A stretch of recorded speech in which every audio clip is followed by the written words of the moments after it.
Lucybelle. What'd you say you call him? Well, Jake. No, Jake, right.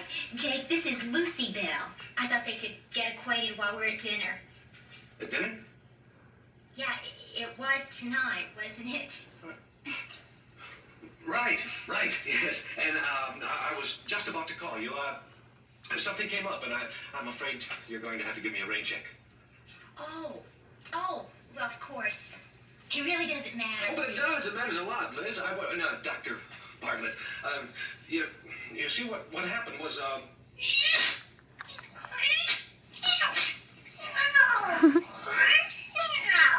Jake took sick suddenly, out of the blue. Really? Well, what is it? I think it's, Tasmanian croup.